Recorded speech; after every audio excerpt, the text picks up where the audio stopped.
Uh-huh. I just feel like I've been around the block, ripping up fantasy stock, working around the clock. Look at the view from the top. Researching rookies a lot? No, I just be listening to pods. Yeah, one in particular, I'm just a messenger. Let me just pass on the rock.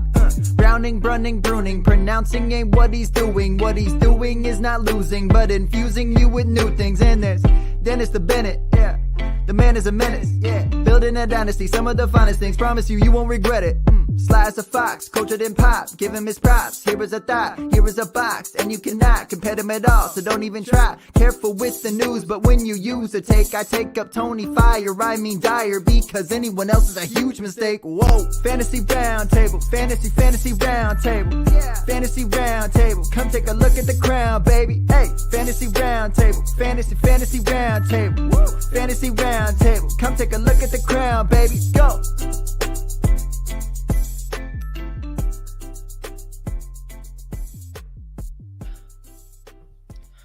What is going on, everybody? We are one game into week 10, and it has already started off not at all how we thought it was going to. I've got Dennis and Matt with me, as usual. On Fridays, we're going to recap the Thursday night football game between the Colts and the Titans, and we will preview all of week 10. Gentlemen, how we doing on Freaky Friday? Man, I am having a fantastic day. We cannot hear you, Dennis. There we go. I can. Oh. Yeah.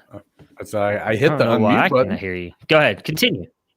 So having a fantastic day. I have so far this Friday been able to avoid every single item on my wife's honey-do list. So that I consider to be a win. It's going up Debbie Dietz. Going on Debbie Dietz. That's up Austin. On whatever the hell. It's Mr. Austin Nace. Yeah. Well, Friday the 13th in 2020 did not fail to live up to the expectations. For the second week in a row, I've gotten to tow a car to go have it repaired, and we just got a high wind warning. So I guess for my days off this week, I will be foregoing sleep. So really looking forward to the weekend. If we're being honest here, Friday the 13th has been going on for like 8 months now. That's true. Well, that's the worst part about this, though, right? Is like it's actually Friday the 13th in 2020. How worried should we be about some things that could go down today? Is kind of what everybody's been talking about. But I think if we're all being honest, we've probably heard like a million people say that today, so we're not going to bring that joke up or talk about it any more than that. But joke, speaking of Friday the 13th, I mean, Jonathan, how about Jonathan Taylor murdering all of our fantasy lineups yesterday? Yeah, Friday the 13th got started early last night. Gotta love Jonathan Taylor. I swear to God, I hate Frank Reich. I really do. And if any of your his family members are watching, I appreciate him as a human being. I hate him as a coach. How do you know it's the coach? And you know what? A little bit on the player.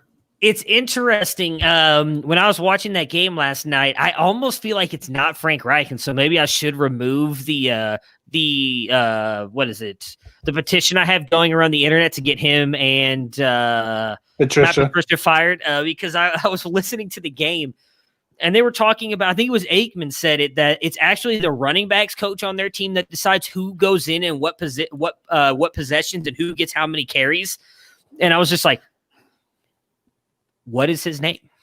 I need this information. I got a friend I can call. So it's just, it's frustrating. But speaking of the game, the Colts did win like we all predicted, right? 34-17 over the Titans. Phillip Rivers gets 16 points. Nyheim Hines, 28. Jonathan Taylor, 5. Why do I want to call him? It is Michael Pittman, isn't it? Yeah, it's Michael Pittman. My God. I'm thinking of his brother, Cal Pittman from, actually, I think he says that Michael Pittman too, but out of Oregon right now. And then Trey Burton, 5 points. I'm sorry, Pittman, 19, who also outrushed Jonathan Taylor. I'm pretty sure everybody outrushed Jonathan Taylor. I outrushed Jonathan Taylor to go get my mail this morning. Is Hines taking over the backfield here in Indy? I don't think he's taken over the backfield, but when evidence presents itself, you're crazy not to take it under consideration and make decisions based on that evidence. On the season, Taylor is RB19 in PPR, and Hines is RB 29. In the last 4 weeks, though, Hines is RB. Where'd he go? I just had him here. Is RB 26, and Taylor is RB 35. So in the last 4 weeks, Hines has been the one producing, and that doesn't even take into consideration Jordan Wilkins, 100-yard day a couple weeks ago or something. So there's something going on. I think Shane Swager, Swags OG on Twitter mentioned something that I think he asked the question, did Taylor have an ankle injury he picked up a couple weeks ago? And maybe that's some of it. Now, granted, the ankle injury doesn't have anything to do with the poor display of vision he has been showing. And I also don't think Nyheim Hines has the capability to be an every down back. I think, it's easy to fall in love with Giovanni Bernard right now, but we've watched what the Bengals have tried to do with Bernard before in the past. And when they try to make him an every down back, he only lasts for about 3 games. So I think the same thing with Bernard. You have to get him in space, get him on the edge. And so he's a complementary piece that can have games of really, really high production. And we've seen that the past few weeks. I think Taylor long-term, despite me trading him away earlier this week, is going to be just fine. But this year, it's just not quite clicking for him this year, whether it's the offense being different from what he's used to, and he just hasn't settled into that comfort zone. But when it comes down to nut cutting time, Reich wants to win games. And if Taylor's not getting it done, then he's going to put in Wilkins or Hines, or Carlos Williams or whoever the fuck he has there. Yeah, I will say when you're being compared to Trent Richardson, your career is probably not on the track you were hoping for.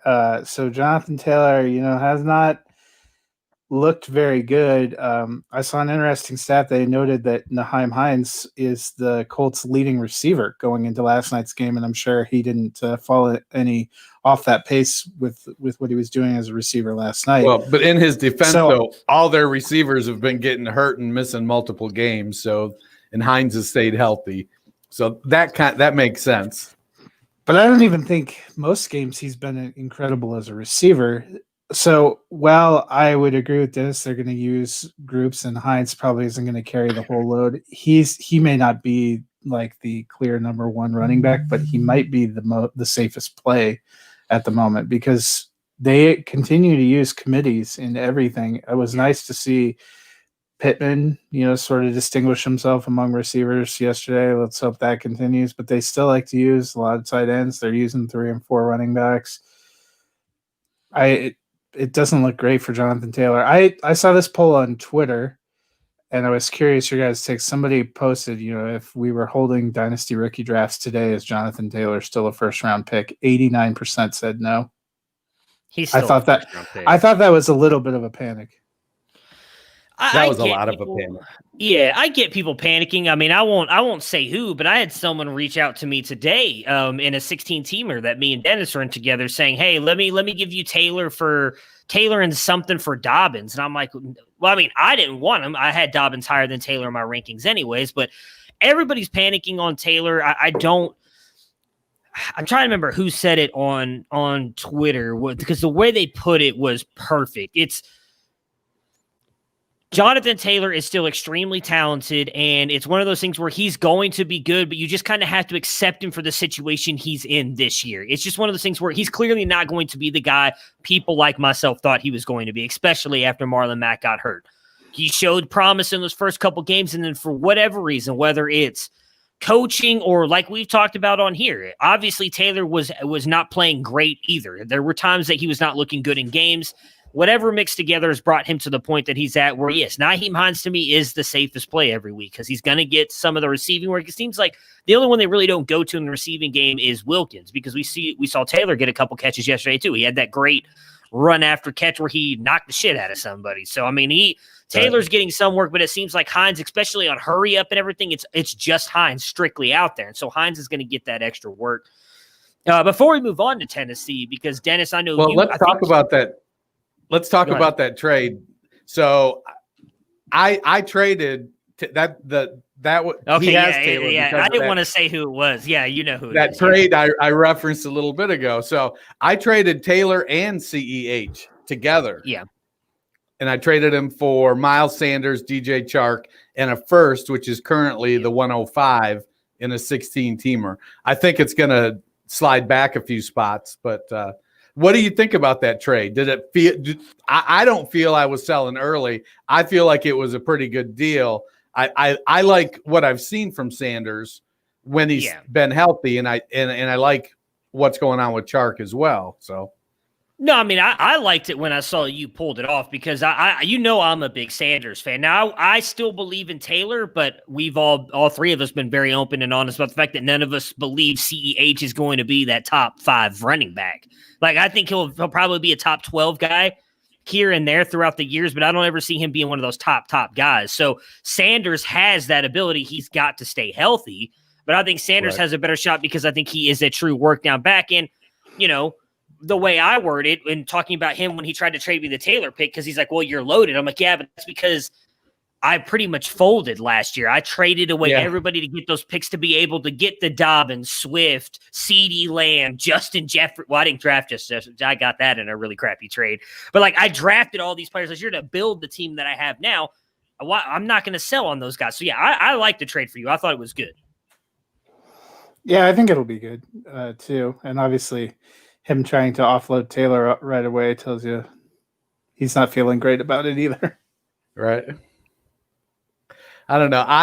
I'm 1-7 in that league, and I felt like I had a better team. It just didn't perform. And so for me, I'm sitting right now with the 102 and the 105. I feel I don't know if I'm ever going to get up to the 101. But I'm okay at the 102.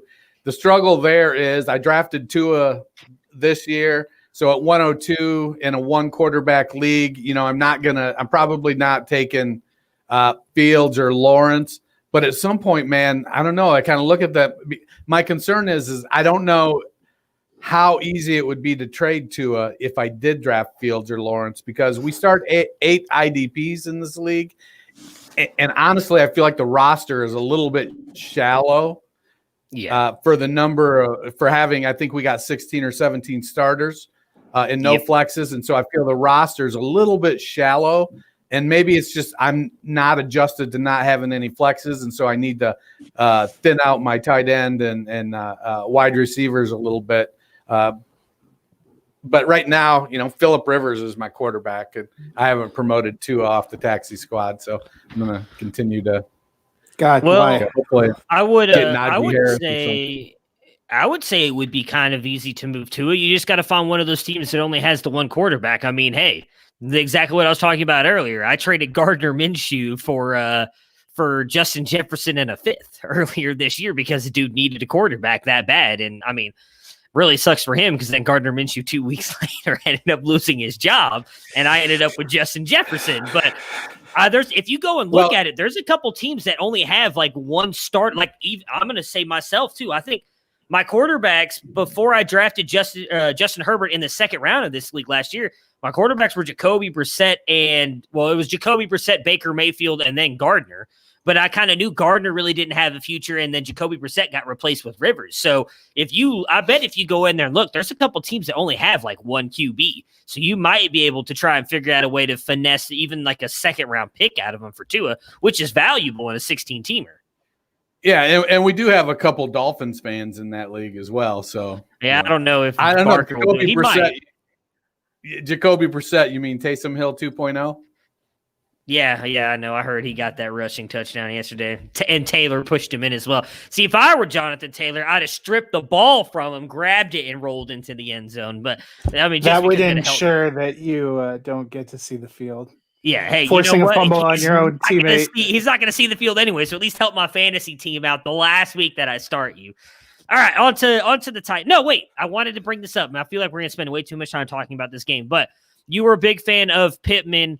I do think that he has moved into flex territory now moving forward. This is 2 good games in a row that he's gotten more involved. Yeah, I think Rivers has trust with him, and he's a different receiver than T.Y. Hilton. He's what, 6'3", 6'4", 220 pounds. He can go up and get it. He has decent separation ability, pretty good route runner, comes from an NFL pedigree. I like Pittman in this draft, these rookie drafts this year, being able to get Pittman at like pick 18, 19, sometimes pick 20. I felt like I was getting him and Edwards it back there. I felt like I was stealing. Yeah. Yeah. I think he's moved into that range too. I'm really happy to see him back and producing. Yeah, right there with you. All right, so on to Tennessee here. Tannehill, 10 points. Henry, 11. A.J. Brown, 3 points. I felt so bad about that. We told somebody on the podcast yesterday to start A.J. Brown. And I told someone else to start Taylor. You did. He's been incredibly. I know, but still. Corey Davis gets his 11.7, baby. You said this yesterday. You always end up at the end of the week with guys that were sure starts that flopped and somebody and you question. A.J. Brown has been going off. Everyone and their brother had him. Well, at least top 20. He dropped a for sure touchdown pass too yesterday and had the big play down the sideline. So I'm with you. It sucks. It does make me feel bad because that dude came in with like 4 solid options. And we're like, no, you have to start A.J. Brown. And then that was at running back. A.J. Brown, he said, was his best wide receiver. Oh, okay. That's right. Yeah. Well, yeah. And hopefully that guy listened to you because you told him I started not to A.J. Brown in 2 places. Yeah, and I told him to. I started him everywhere I had him. He doesn't always get a ton of targets, but he's typically very, very productive. He's super efficient. He can score you 15 points on 3 or 4 targets. That's just what it is. That was a terrible drop. I don't think the drop had any bearing on him not getting more targets. It seems like that was just their game plan. Tennessee is struggling right now. Yeah, and they're not throwing the ball a lot. Their pass offense has been really bad the last couple of weeks and really uneven. So if you have Brown, you start Brown. You're not sitting Brown, but that drop was unless rough. your other wide receivers are like Devontae Adams, DeAndre Hopkins, and Michael Thomas, then maybe you're sitting Brown. But I'm with you guys. I do like that Jonnu Smith came through. I talked about it yesterday. I think I was like I talked about him getting like 8-something points. He gets 9.5. So if you listen, and to it was the rushing touchdown. When she suggested. Oh, that's even better. But are we worrying about the Titans at all? This passing offense has not looked quite the same. Matt, me and you talked about it yesterday. Really, since that Steelers game where they came back from the 2 weeks of the COVID stuff, they have not looked the same. Are we worried about the Titans? What's going on, ISO? I don't think you're worrying about them. I think it might have been unrealistic to think they were going to produce top 5 offensive numbers or top 8 offensive numbers, but they're kind of a maybe top half of the league. That's what Tannehill's long history is. If you're just going by last year and the beginning of this year, it's easy to get wrapped up and think, oh, I've got these players from this high-powered offense. But that's not really what it is so much as it is guys making plays that kind of makes their offense feel like it's really high-powered. Vrabel is by nature, he wants to play defense and shorten the game. That's why you've got no defense. Right, their defense is and so the plan, sometimes it works and sometimes it doesn't, and it's not. Now, I think Arthur Smith is going to have to start to adjust more. I think Corey Davis starting to break out finally after 92 years gives them a nice pairing with Brown and Davis. Maybe, honestly, having Adam Humphries out with COVID the last couple of games, that might be something that's hurt them. He's that chain mover, that Cole Beasley, that Hunter Renfrow, that guy that, when you need 7 yards, he's going to get you 7.5 yards every single time. And that might be what's really kind of put a damper on their offense, because when you get in that third to mid long, if you can't convert those, that stops your offense. And having a guy that can consistently find that zone that's going to get you that yardage, that might be what their problem really is. I would say the only thing that is concerning to me is, we're seeing defenses trying to take Henry out, and that's been pretty successfully happening. He's not putting up huge yardage the last few games. What's also not happening is when they try to take Henry out and force the Titans to win through passing, they haven't really been able to get a good passing offense together. I mean, last week they beat Chicago because Chicago is not incredible on offense itself, and they got a couple of big plays, and that ended up being enough. But they have not had very high volume passing offense in the past few weeks, and that's why, in week 9, I think he only completed 12 passes. 8 of them were to A.J. Brown, so he was the only receiver that was worth anything. Last night, I think he threw for 99 yards, something like that. Yeah. So Corey Davis caught 5. They didn't complete very many passes, so there just wasn't enough volume to really get those guys going. Jonnu Smith wouldn't have had a good day if he hadn't fallen into the end zone on a rushing play, which, he ain't falling. He pirouetted in and everything. All right. But that's where he threw for 147 yards. All right. So 147 yards for Tannehill. It's still not very much for professional football offense. So that's where it would probably be a little bit of a concern. So you have four players you felt pretty good about always being high starting options plus a 5th in Corey Davis. This offense the last 3 weeks hasn't seemed to be able to support more than 1 or 2 having decent games.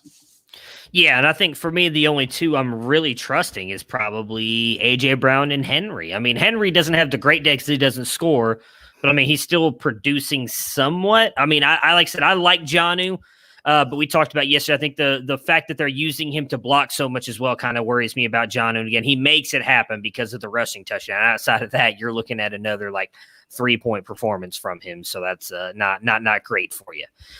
All right, so let's preview all of these games here for Week 10. We're kicking it off with the 2-6 Texans at the 5-3 Browns. For Houston, we have Deshaun Watson coming in at 5, Duke Johnson 15, Fuller 10, Cooks 24. David Johnson is out. What are you guys expecting from Duke Johnson in his revenge game against the old Brownies? Duke Johnson's revenge game. I expect 14 carries for 36 yards and 5 receptions for 35 yards. Touchdowns? I don't think so. I think Deshaun Watson, he's dialed in with Fuller and Cooks and Cobb. That passing game is actually producing pretty well. Not DeAndre Hopkins well by any stretch, but Cooks has been pretty good over the past few weeks at putting up some real good numbers. And Deshaun Watson is a top 5, top 6 quarterback, especially for fantasy. And I think that he'll continue to do the things he does. I just, I see lots of people that are like, look, Duke Johnson was the leading rusher in Miami University of Miami history. And he's 5'11" and 209 pounds, and he's dynamic, and that's plenty big enough. Well, he's been in the league now for what, 6 years, 7 years? I think that, ideally you would want enough evidence for people to go, no, we know we can't give him the ball. I think we've seen enough to say Duke isn't a 20 carry guy. He's just not. 12, 13, 14, even with David Johnson out, I still think that's probably where he'll max out, or at least where he should. I like Duke as a player. I just don't think he's a super high fantasy relevant guy. If he gets the touchdown, getting a touchdown is going to make or break Duke Johnson's week for you if you're starting him. Yeah, I think that's pretty much it. We saw it last week when he was stepping in there. Oh, our international audience has joined I us. apologize because I'm going to butcher this, but it's Guten Tag, right? Is that how you say it? I'm pretty sure that's how you say hello in German. I think it is.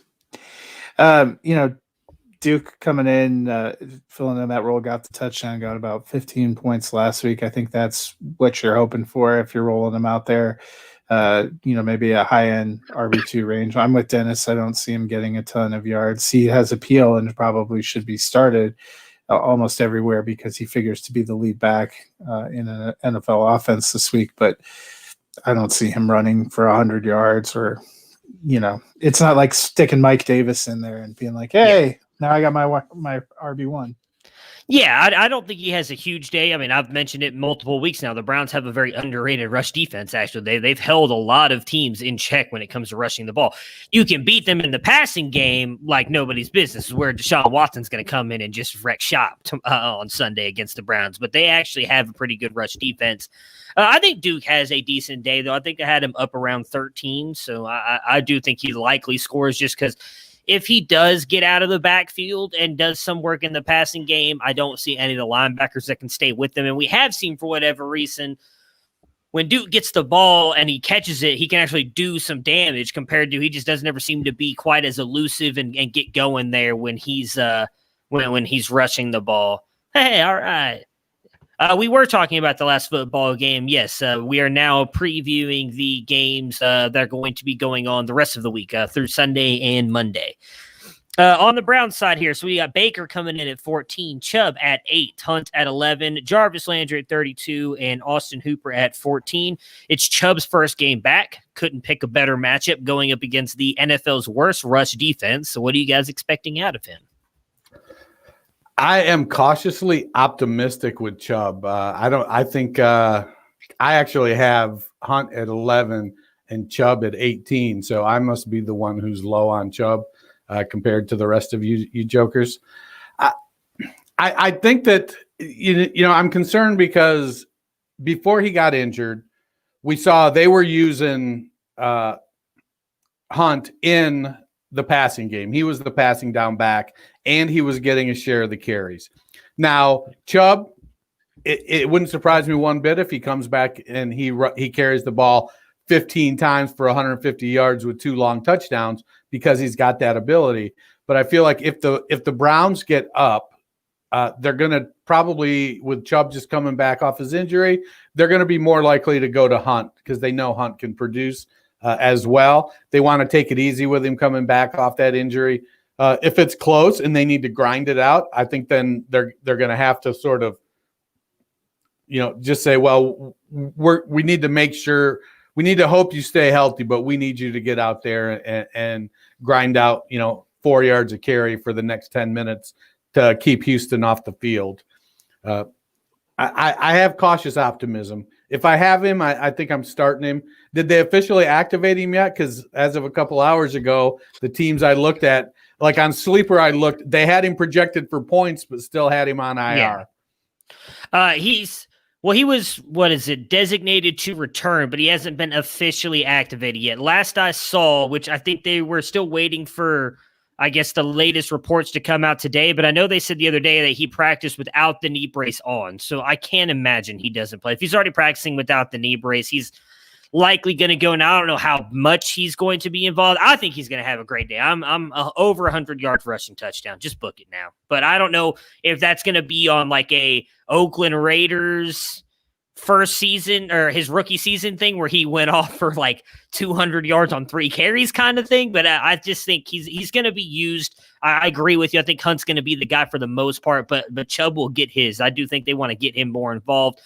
Because the other bad thing about this is we're looking at another bad weather game up there in Cleveland. A lot of wind, so we saw that didn't work out for that offense very well when they played the Las Vegas Raiders a couple of weeks ago. I do think they want to win this game badly. They're going to get Chubb involved.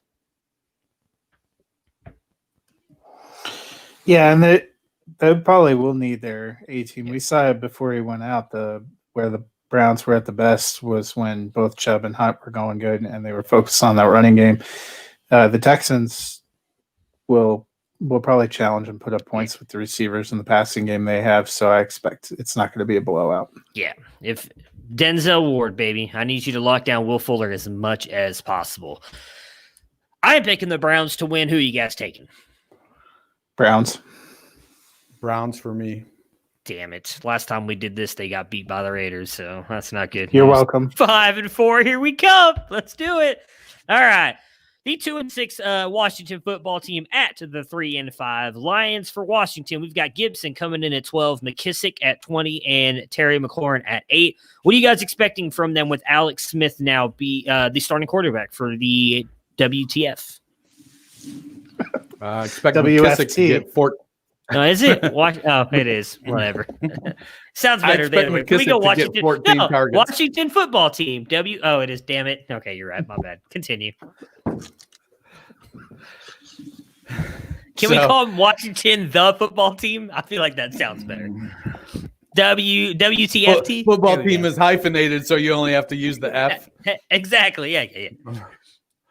Now, McKissick has been a pleasant surprise, I think, in PPR leagues. He's showing himself to be flex worthy. Gibson is the running back to own there. He's going to get the majority of the carries, and he'll get a few of the targets. But they need to – they're still getting comfortable with how much of the game Gibson can handle. And they're very comfortable with McKissick in the passing game. He's not going to miss blocks. He's going to make sure his assignments are taken care of. He's going to be where they need to go. And we know that aside from one season in Kansas City, Alex Smith is all about that short game. And so that's going to bode well for J.D. McKissick. I think McLaurin has shown himself to be quarterback proof. And so I don't think going to Alex Smith is going to upend his game at all. I think he'll still produce. He has put himself in top 20 consideration on a weekly basis, pushing top 12 every week. So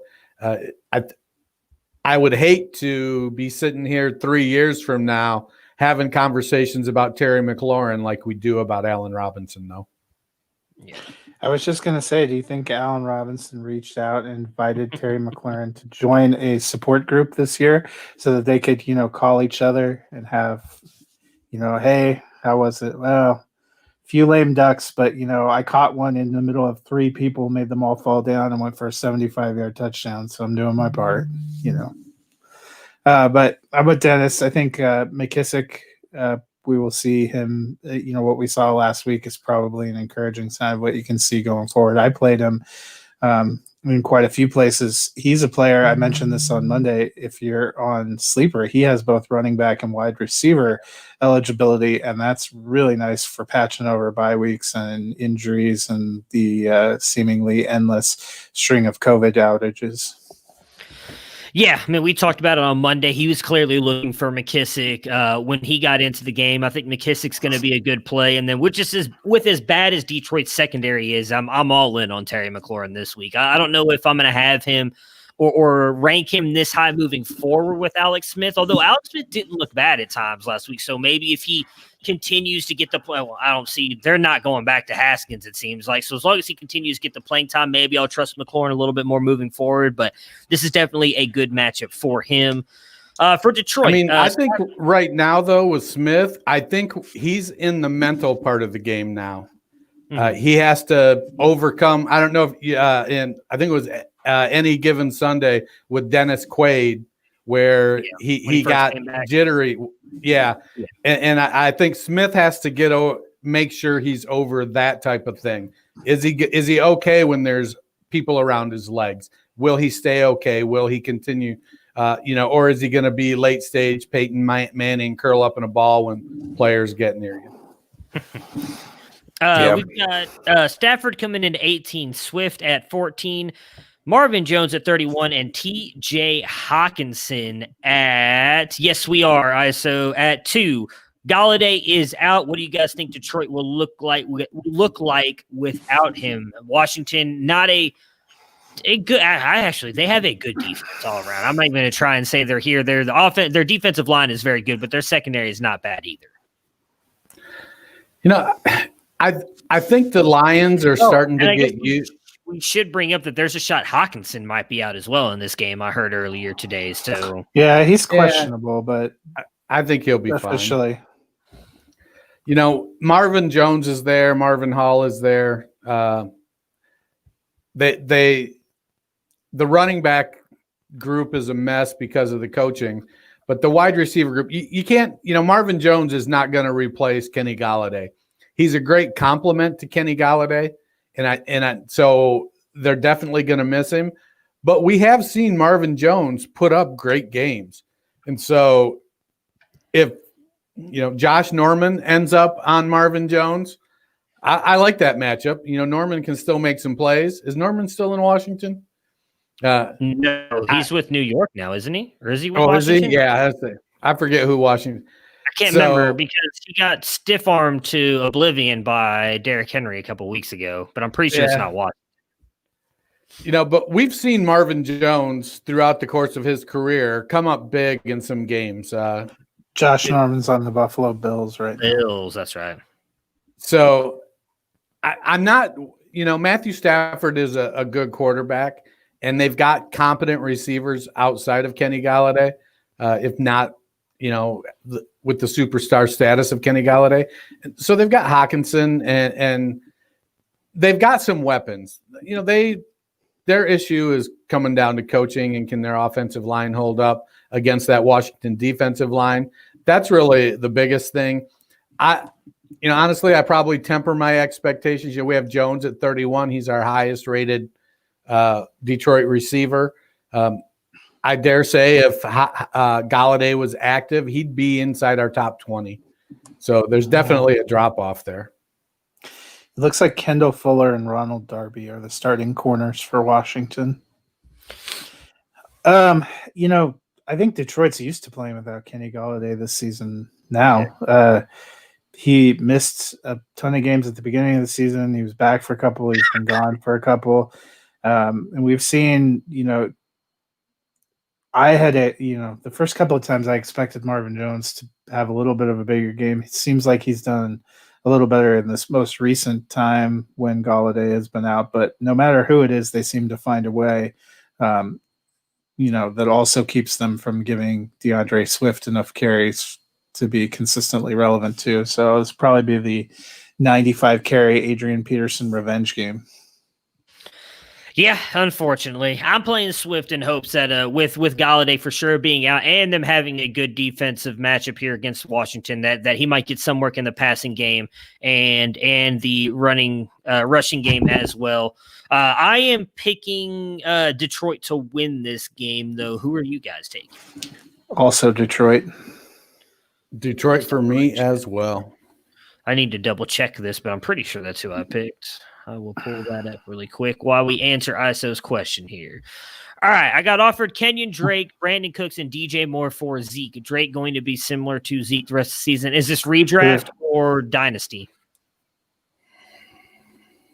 Yeah, that makes a big difference. Yeah, that really affects my choice on which way I'd go with this, depending on which way it is. I did pick the Lions. Okay. Your other wideouts are Julio, Kenny G, and your backs are Kareem, Eckler, and Jackson. It's redraft. Redraft. I would probably do it.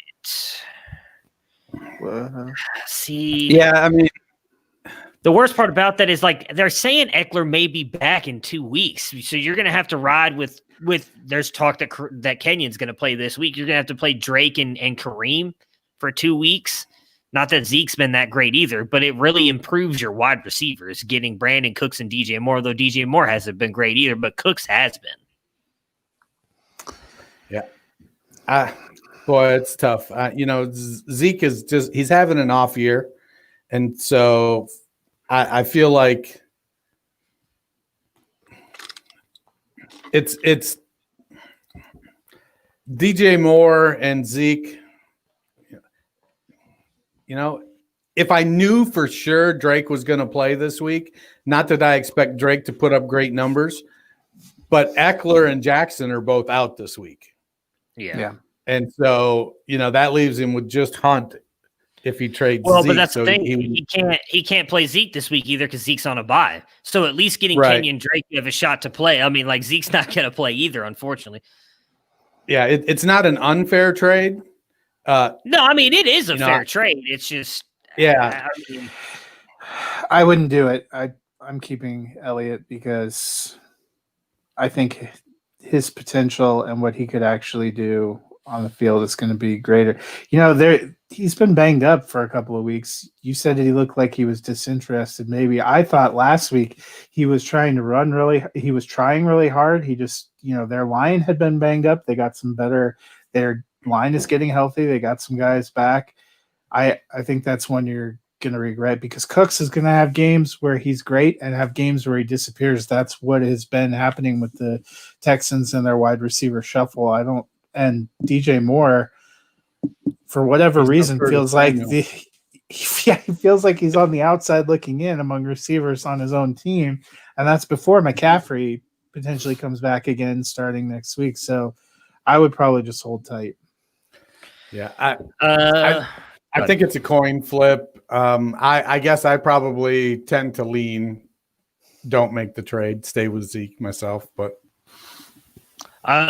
good streaming option. So 10-man league tight end. I would probably have them almost in the order you have there. It'd be Hooper, Gesicki, Irv Smith for me, then Thomas, Higbee, Everett, Reed, Burton. You can't use Burton. He played yesterday, but he's saying rest of the season. I like Gesicki probably as my number one there. Reed has shown he's got the most upside, but he's likely to have to be replaced in a week or two. Irv has come on a little bit. Honestly, it's probably Gesicki, Burton, Hooper for me. Higbee, man, dude just disappeared. Yep. Probably Gesicki, Hooper, Burton, Irv Smith for me. And I'd feel better if you just called them streaming options and not good streaming options. Well, there's really no good tight ends, it seems like, in fantasy outside of Travis Kelce. It's Travis Kelce and then absolute crap everywhere else. So I know, it's been depressing. All right, Jacksonville, the 1-7 Jags versus 6-2 Packers. We've got Robinson at 5, Chark at 16. The future Tom Brady, as Dennis called last week, Jake Luton, however you say it, looked decent last week. Can he keep it going? Does Chark keep benefiting from having him at quarterback? He looked like he had a good connection with Chark, so I think that's got to be optimistic. I don't know. We got to define keep it going. He probably what he did last week. I don't know that he will do what he did last week every week because not everybody's the Texans defense. It'll be more interesting to see if he can keep connecting with Chark the same way going against Jair Alexander as opposed to whatever Houston was throwing at him. Yeah, it's I think it's definitely going to be a rougher game this week. Green Bay has a much better pass rush, and Jair Alexander has been playing well.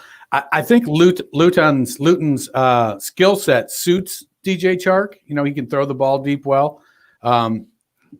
Laviska is going to be out this week, so it's going to be Chark and then Conley and Cole.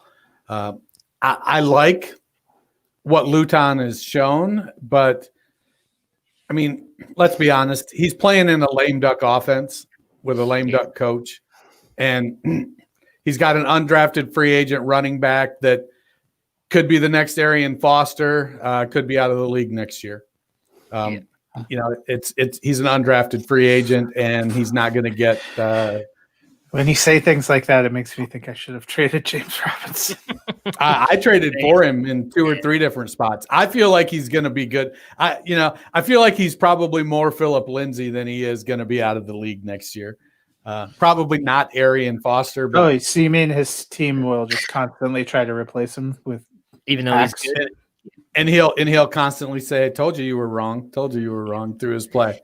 No, I like Robinson. I think he's got a good all around skill set. But we've also seen running backs, also even the best of them, have health issues frequently. I think going forward, for the rest of this season, I'm comfortable with Luton and Chark, Robinson. I don't know how good a game they're going to have. So to say, can he keep going what he did last week? It's the difference between fighting a can of tomatoes and fighting Mike Tyson. It's not the same. You're gonna have to make more plays against a better team. And who knows? Maybe that's what got Gardner his shot. Was nobody believed he could do it, and he made plays when he shouldn't have. So we've seen it happen before. Yeah, I'm honestly not expecting much out of him in this game. I mean, the defensive line for the Packers is pretty good. Jair Alexander, I imagine, is going to be matched up with Chark. Obviously, I own Chark in a couple I roster Chark in a couple places, so I'm hoping he has a good game, but I'm not expecting it. I think this could be a tough game for them overall. On the Packers side, Rodgers at 1, Aaron Jones at 2, Adams at 1, and Bobby Tonyan coming in at 18. Outside of those big three guys, is there a Packer that you're willing to play this week? Jaguars are definitely fantasy Halloween for you. They're giving out points and candy to everybody on the opposing offense. So who else are you playing outside of Adams, Jones, and Rodgers? Well, I definitely think that Jamal Williams is worthy of a flex start. He's going to get some opportunity. They've shown that they trust him. They like what he brings to the table. They also recognize he's not Aaron Jones. He's all right. He's a competent NFL back. He's not Aaron Jones. But they're also not going to give Aaron Jones 35 touches. And against Jacksonville, I would not be surprised if Rodgers only throws the ball 30 times. Now, he could throw the ball 30 times for 23 completions and 350 yards and 4 touchdowns. That's well within the scope of possibilities. But I think they're going to be able to get out ahead of this game, and they're going to run the ball, and that's going to bode well for Jamal Williams. I expect in the second half he's going to not just get change of pace or third down spot duty in the second half. I expect that Williams will get some full series play.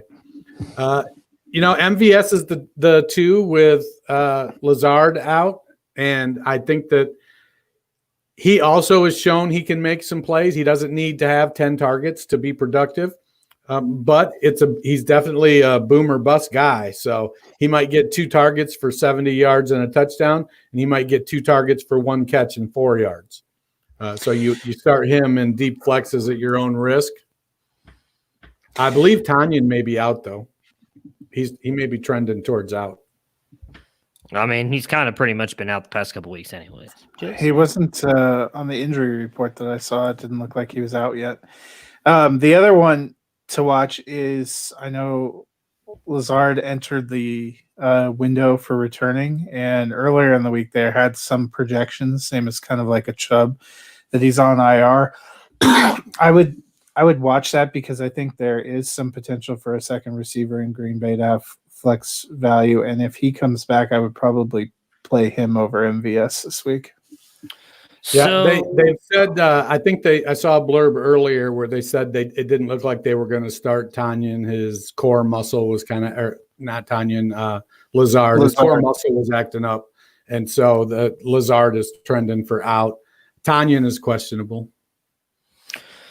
So interesting thing that I just came across here. Obviously, only one of these games, Jake Luton was the starter, but DJ Chark, the past 4 weeks has got 11 targets a game, which is sitting at number 2 in the NFL behind Mr. Devontae Adams with 12.5. So even though Jair Alexander is really good, hopefully this means that he'll still have a really good game. We talked about this, I think, on Monday or last Friday, the fact that I watched a couple of those last few games with the Jaguars because of who they were playing, specifically the one where they played the Chargers, and DJ Chark was wide open on a couple of plays, and Minshew just completely missed him. And you could see Chark was visibly upset on the sideline because I think that was the game that he caught like 1 catch for 20 yards, and that was it. And he was targeted like 6 times. So Luton did seem to get him the ball. Obviously, had the big play last week.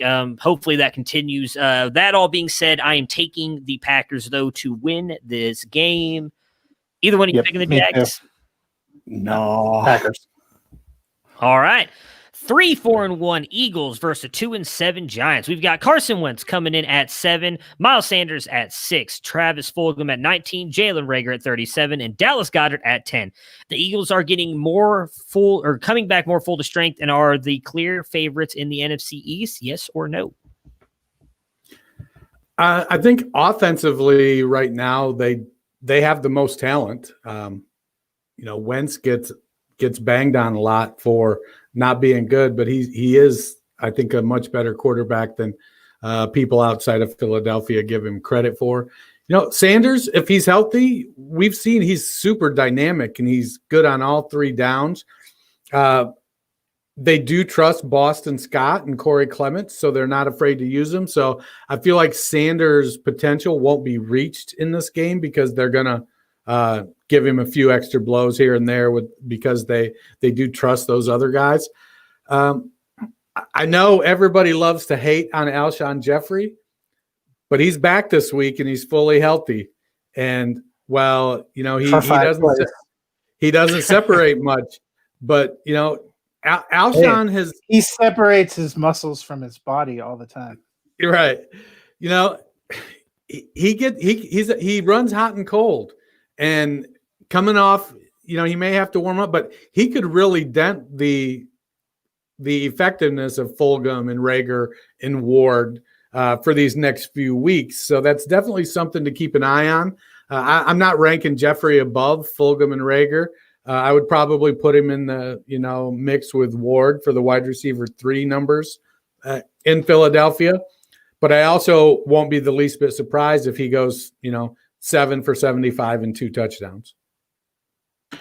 If anyone ever doubts whether you're an optimist, we should run back that clip where you said you think that Jeffrey's going to stay on the field for the next 2 or 3 weeks. Because if that's not optimistic. But other good news, Miles Sanders not on the injury report at all, seems to be fully healthy. That's got to be good news to Eagles fans' ears. The Eagles definitely seem to be the reverse Cowboys in the sense that all their players are coming back while Dallas's are all like falling apart.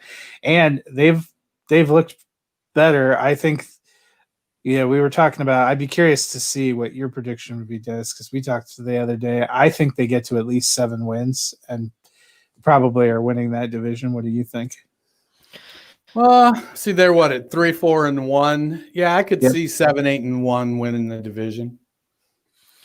Yeah, I think they're going to win the division as well. I am expecting a good game out of Reagor this week. I do think possibly having a Alshon Jeffrey there could help open things up a little bit for him. So I'm looking forward to that. And Fantasy RR, you can hit us up on Twitter if you have any questions or anything. And I'm more than willing to help you out in doing this podcasting thing as much as we do. If you need any help with anything, man, we're more than willing to help you out.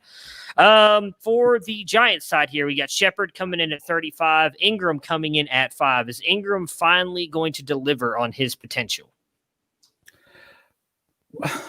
I mean, he's delivered on it numerous times. He just doesn't deliver on it consistently. I think we're in a situation here. Did we not? Is Slayton injured? Is that why he's not on there? Slayton's in the 40s. He's in the 40s. Oh, okay. I think Ingram has he has all the ability in the world, and Jones has trust with him. I think it just comes down to Jones's decision making and not turning the ball over. But the Eagles have a pretty good pass rush, and if that pass rush puts pressure on Jones, he'll be prone to make good decisions. I like Ingram. I think and they're starting to use him like Jonnu Smith in the run game a little bit too, which kind of makes me nervous given Ingram's history of fragility. But yeah, he's at tight end 5, so obviously at least one of us thinks he's going to deliver pretty big this week. Well, I feel like prior to this season, the idea was Ingram would be a top 10 option at the position if he could just stay healthy. And at the beginning part of this season, where he was fully available and healthy, he looked like he had no And Matt's raising his hand. He must have put him at 4. I have him at 3. Oh God, I have him at 3 as well. So that must mean it's Fox kind of must have weird. him at like 15. It's a really bad week for tight ends. So I was like, going back, I was like, I actually think I had him kind of high. And then I'm like, oh, yeah, I have him at 3. Anyway, honestly, I thought I had him at 2. That's why I just looked. The first part of this season, it seemed like he just couldn't get anything going in the offense. I think the last few weeks have looked more like what we had always thought Ingram could look like in this, look like if he could stay on the field. So I'm cautiously optimistic. I'm pretty sure I had him inside the top 10. I didn't go all out with you guys right there at the top. It's still the Giants, and I still think the Giants suck. Yeah, you had him. We have the Eagles too. So I mean, it's one of those things where I actually ranked Slayton, Dennis. It's just I don't trust that they're getting. I did too. I ranked him down in like the low 40s. I think that's why. Yeah. I think the consensus ranking was something like 45. It's just that since Shepard's come back, they seem to go more to Shepard than anybody else, and so it sucks. Last week, Austin Mack caught more passes. Product of the Ohio State right there.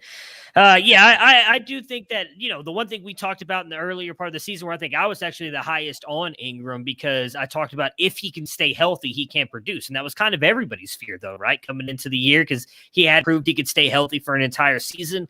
Maybe he can start putting it together. The Giants have looked a little bit better on offense the past couple weeks, a little bit, with getting surprisingly Wayne Gallman actually able to run the ball and give them some kind of running game. They've been able to look a little bit better. So hopefully he can continue to deliver on his potential.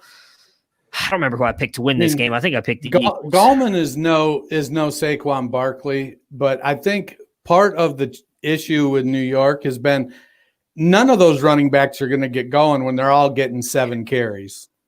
Give somebody 15, 18 carries. Gallman's been getting them since they've had Freeman out. They haven't really been splitting it that much, and Freeman's out again this week. He's going to be out, so I think Gallman's going to keep getting the workload.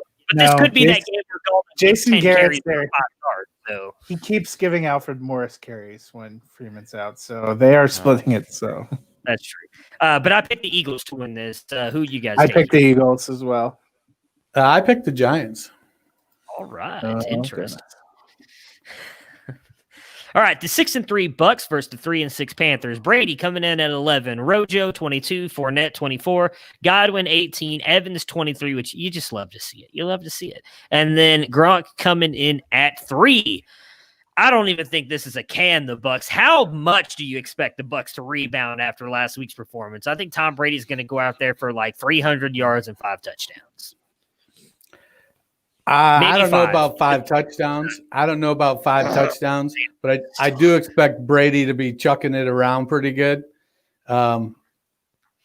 They have – I think Antonio Brown is just going to fuck that team all up.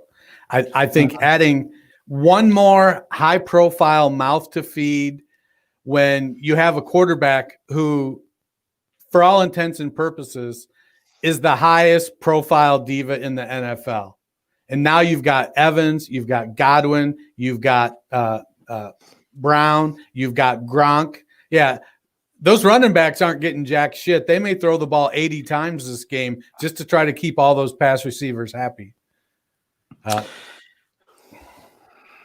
Yeah, I mean, I think they'll score more than the 3 points that they mustered on Sunday Night Football. But I don't know about you. I miss Jameis Winston. And I bet Chris Godwin and Mike Evans miss the hell out of Jameis Winston right now. They didn't look good, and I don't think their only problem was that they were playing the Saints last week. So Brady might be chucking the ball. Let's hope some of his own teammates catch it this week. Yeah, that Carolina defense ain't where it's at. No, it's you. Yeah. Like I said, I'm all in on Brady having a bounce back. I don't know if Antonio Brown screws him up that much, but we all three talked about it. None of us thought he was going to be this wide receiver one so many people thought he was going to be when they went out there and grabbed him off the waiver wires. So for the Panthers here, Bridgewater at 22, Davis at 10, Anderson at 11, Curtis Samuel at 42, and DJ Moore at 44. Bridgewater struggled in the first matchup with the Buccaneers. Do we think he does better this time? And that Buccaneers defense ain't no joke. I think you're right. Drew Brees was laughing at him all last week. Well, Drew Brees ain't Teddy Bridgewater. It's debatable. I know about the Chargers. And Mike Davis isn't Alvin Kamara. That's true. I'll give you that one. Teddy Bridgewater, Drew Brees. I mean, if Brees put 2 gloves on, I kind of think they're the same person. I'm just kidding. Go. No, I think it's going to be a high volume passing game for Carolina because they are going to have to score points to keep up with Brady, who's going to want to. Brady's going to want to put up some points this week. Where does that, who does that mean gets featured? Well, we know Anderson is going to get some plenty of targets, but we've also seen games this year where DJ Moore has had lots of targets, put up lots of yards and touchdowns, and we've seen Curtis Samuel used in all type of manner, running the ball, those jet sweeps, catching the ball down the field. Last year he led the league in air yards. So the potential is there. Though, honestly, with the 3 wide receivers at 11, 42, and 44, one of the 2, Samuel or Moore, should be higher. They should be more evenly distributed, but then it's a crapshoot as to which one is where. It could be, Moore could be 11, Anderson could be 42, and Samuel could be 32. Or Samuel could be 11, Moore could be 32, and Anderson. It could go any which way. It's going to be if you're starting them on your fantasy team this week, you're in for a nail biter. Yeah, and I think Bridgewater, will be better. I think their offense will be better. I think the last time these 2 teams played was in week 2. And they were still figuring things out. Carolina has developed into a better and more compelling team since then. We've seen them take some pretty good teams to the limit. They took the Chiefs to the limit last week and came very close, one sad Joey Sly field goal away from actually winning that game. So I like what they're doing. I agree with this. One of those other 2 receivers probably should be higher. I think the fact that we have them grouped down in the 40s is because even we're not confident. Is it going to be Samuel this week or is it going to be more? It seems like Anderson has consistently either been the best or the second best because of the targets. He seems to be consistent, but one of the other 2 has often emerged in these games. It's just how confident are you, about the moment we write off DJ Moore, like some people were doing after last week, is the week that he comes back with 10 catches for 175 yards and 2 touchdowns. Yeah, in week 2, DJ Moore had 8 catches for 120 yards, and Robbie Anderson had 9 for 109, and Teddy threw for 367. The rub was he didn't throw for any touchdowns and threw 2 interceptions. So if they can convert that volume, what did he throw? 42 times. They can convert some of those passes into touchdowns instead of interceptions. It might be a great game for fantasy. It just might suck if you have whichever one of those 3 doesn't get the involvement. Yeah, so I'm actually kind of high on 2 of these guys. I was kind of surprised to see them as low as they are. I ran Anderson at 11 and Curtis Samuel at 27. So I have DJ Moore ranked lower than those guys. I think it's going to be Moore. I like Robbie Anderson. He's the one. We've talked about this. For me, Curtis Samuel, I think, should get that boost this week, and he will move up in my rankings that we redo on Saturdays because we know for sure Christian McCaffrey's out. And really, since McCaffrey's been out, Samuel has boosted. We talked about this last week, Matt, with the Thursday preview that I talked about with Samuel out or with CMC out. Samuel gets a lot more work in the rushing game as well. We saw him get a couple rushes in that Thursday night game. He's been kind of working more and more into that offense. Obviously, you guys know he was a guy that I loved at the beginning of this year and really starts being used the correct way in this offense by Joe Brady. So if I had to choose for me, it's Anderson and Samuel going into this week, and I'm starting both of them because I do think the Panthers are going to try and keep score here with the Buccaneers, and it's going to be, at least in my opinion, a very good game. All that being said, and he's a bigger guy. He's 6'3", I think. Diggs is Diggs. I probably missed on Diggs. I think I had Diggs at wide receiver 23 going into the season. I just didn't think Yeah, I didn't think there would be the volume that there has been and the improvement that, at least through the first 7 or so games in Allen's accuracy. I didn't see that coming.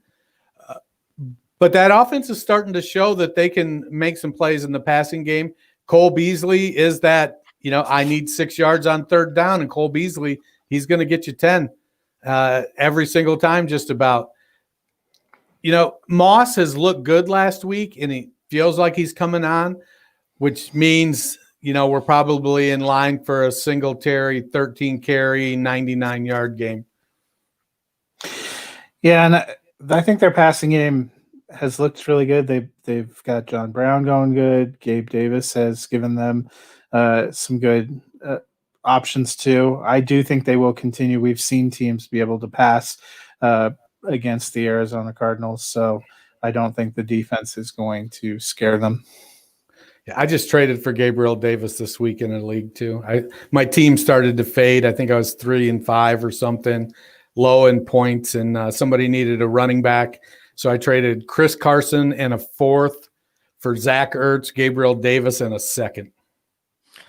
Yeah, I'm with you guys. I think this is going to be a high-scoring affair, and Buffalo, it does seem like they started to get back on track last week, and I think they're going to be able to keep up with Arizona. Should be a really good game for the likes of those three. I don't know if I see Singletary having a good game. I really feel like they're transitioning to Moss, which sucks because I like Singletary coming out, but they seem to have Moss more on the field than they have Singletary lately, and I do like the Beasley call as well. He's a guy that if you can get into your flex spot, I think as well will have a good game here. Arizona side, Murray at 2, Drake at 20, Drake at 26, Edmonds at 20, Hopkins at 3, and Christian Kirk at 20. Kirk really has come on of late. Do you guys think he can be a solid wide receiver 2 this week and moving forward? Yeah, I think Kirk has stepped up into that slot there in Arizona. They're a high-volume passing game, and it is just a situation where they're going to – he's been there long enough that he's got the trust. He's not one of the best things that happened to Christian Kirk was DeAndre Hopkins, plain and simple. He's going to have some really good games, but he's always going to be that number 2. And there's nothing wrong with that. It's like Sterling Shepard in New York. Is when he's the number 2 guy, he's super, super productive. There's nothing wrong with being the number 2 guy, being a wide receiver, 18 for fantasy. You're always productive and you're getting good volume and you're always involved. Kirk does a lot of really, really good things for that offense. And I think that they've settled in nicely with what his role is in that offense opposite of DeAndre Hopkins. Yeah, and I think he's finally stepping up into the role and the production that people had hoped he would do for a while now. And when you're seeing teams now focusing on Hopkins, we've seen him the last few weeks step up and be that outlet, and Murray finding him. That probably will be the case again this week. You figure Tre'Davious White is likely to go with DeAndre Hopkins, and I think that'll open some opportunities for Kirk once again. I think if I'm Buffalo, it may be better for them to put White on Kirk because he can shut him down one-on-one. Then they can double Hopkins. I don't know. Maybe I'm an idiot, but I think White is really good. Putting him one-on-one on Hopkins, who is also really good. Yeah. So what? You hold him to 5 catches for 90 yards and a touchdown, and you call that a win? I don't know. Yeah, I mean, I'll be interested too. Go ahead, Matt. No, you bring up a good point. Even a blind squirrel finds a nut once in a while. It just seems like the way Buffalo has played some of these other players, they usually do put him on the premier receiver. Yeah, well, I mean, that's the thing is they have a good secondary altogether. So I don't even know whoever White goes on. I think that who's across from him, because he's not bad either. I can't think of his name off the top of my head. Is it Josh Norman? Is that who we were just talking about? If that's the case, yeah. Yep. Josh Norman's going to get burned by whoever White's not on. So I wonder I kind of agree with Dennis. Maybe you take away Kirk and just let Hopkins beat you 5 yards down the field every play instead of Christian Kirk going for like 50. But yeah, It's gonna, I don't know. It's gonna be a fun game. That's the one game I will be tuning into outside of watching the Browns now lose to Houston, since we all picked them to win. I am picking Buffalo to win this game. Who did you guys pick? Buffalo. I'm taking Arizona.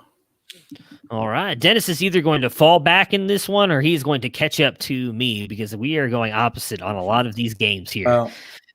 I'm falling back pretty far, so. We've got the 3-5 Broncos versus the should be 5-4 Raiders. Just saying. Actually, should be 4. They're 5-3. They should be. I know they are 5-3. They should be. What's it actually? They should be 4-4. 3-5. No, they should be 3-5. They should have lost to Justin Herbert last week, and they should have lost to the Browns the week before that. Lindsey coming in at 21, Gordon 18, Jerry Jeudy coming in at 30, and Noah Fant coming in at 4. Is this offense starting to come together, Mr. Fox? It is in the fourth quarter. I would like to see it come together in the other 3 quarters. Last week was Judy's best game. He seems to be developing some chemistry. I was bummed that Alberto tore his ACL. They really need to get the running game going consistently. It would help if, Melvin Gordon just missed the team bus or got dropped out of the window, out of the plane when they fly to Las Vegas, or gets lost, like Doug in The Hangover, and we can just play without him. But if they can get some of that going, that would be good. Graham Glasgow is set to return to come back off COVID IR, so that can only help. I've been encouraged with the way Locke has looked at times the last 2 weeks, but they've been talking about consistency, and we just haven't seen it, and that's what makes me nervous. Yeah, Patrick is coming back, and I think that provides more of an alpha type wide receiver. While he's no Cortland Sutton, he is a different type of wide receiver than Jerry Jeudy is. Albert O made some plays, but I don't think you lose anything because you've got Noah Fant. So it all is going to come down to that running game. Gordon is the grinder and Lindsey is the explosive guy, and I think we all want to see much more of Philip Lindsay. But John Elway has basically said, I spent money on this dude, and you're going to run him. And that's kind of the way it goes. If by grinder you mean he's grinding my heart into paste, then you are correct. 3 yards a pop, the occasional fumble. I'll give Gordon some grace when he learns how to throw a damn flea flicker pass back to his quarterback. Right. On Las Vegas' side here, we've got Jacobs at 9, Waller at 1. Booker had a big day last week. Does that continue? And if so, what does that mean for Jacobs? Well, like I just said a minute ago, even a blind squirrel finds a nut once in a while. That was a fluke. Hey, Booker looked good the week before that as well. Yeah, he's had a couple of getting a lot of carries coming on. And this, if you're talking about revenge game, this would be his revenge game because he essentially got drafted iced out. By the Broncos. No, he didn't get cut. His rookie contract expired. He was there for 4 years. He got iced out when they drafted Royce Freeman. Yeah. Yeah, that's worked for him. That doesn't look good in retrospect. I think Booker could continue to get some run. They looked better when they were alternating. But I think Booker probably hurts Jalen Richard more than anything because Booker's a good pass blocker and he's a decent pass receiver. That was one of the things that even when they drafted Royce Freeman and Philip Lindsay, he consistently had a third down role for a while because he's a good pass blocker and he's a good receiver. I agree. I wasn't sure if you had anything to add on huge discussion Devontae Booker. Yeah, I'm with you on that. God, as much as it pained me to do this because it's just further reducing the chances the Browns make the playoffs, I'm taking the Raiders. I got Denver. God damn you, Dennis. I took the Raiders as well. Now I feel bad. Next up, we've got the 2-6 Chargers at the 5-3 Dolphins. This is definitely the afternoon game. This is afternoon game, right? It's not an early morning. Is this a morning game or afternoon game? No, so this week there's only that's right. There's four morning games, and there's that's right. 7 up. It's like the NFL cannot get it together. It's either 11 in the morning and you have 2 options in the afternoon, or it's like 4 in the morning and you have 27 options in the afternoon? Can we not get a more even spread? This will be prime watch for me with Herbert going up against Tua. It's going to be a lot of fun Bills here. and the Cardinals are playing at the same time. You were talking about that's all right. Well, I'm changing my mind now. It's Herbert, baby. I never miss a chance to watch my guy Herbert. We have Herbert coming in at 6, Allen at 4, Mike Williams at 33, and Hunter Henry at 8. Justin Jackson is out again after screwing all of us last week. So what are you guys expecting out of the backfield this week with Troy Maine-Pope, Joshua Kelly, Matt Bruning, Dennis Bennett, and Matthew Fox all rolling in that rotation right now? Oh, do you think they're going to pull Balaj up again? Kalen Garbage, I don't did. know. Kalen Garbage is apparently playing as well. So, and Kalen Garbage. It's Pope, Kelly, and Garbage. So, they seem like they would do anything possible not to give the ball to Kelly the last few weeks, which has got to make you a little nervous. I think part of it is it almost feels like Kelly has grasp of a certain portion of the offense, and they've reached a point in the season where they just need to do more things. Now, whether for some mystical reason coming in 3 weeks ago, Kalen Balaj has a bigger grasp of the offense all of a sudden, I don't know, or maybe Balaj is just executing the portion of the offense he's got better than Kelly is. I don't know. It's crazy. I don't know what the hell is going on there. You know, Tremaine Pope reminds me of Kyle Juszczyk. You know, if you put him in that San Francisco offense and give him 250 carries, he's going to get you 1,000 yards. Put him in any other offense and give him 250 carries, and he's going to get you 250 yards. So I would not want to play any Chargers running back at this point in time. Their passing game is better than their running game anyway. I would imagine they're going to use all of them. It's if somebody gets a touchdown, then that was the one to play. But how do you know who that's going to be?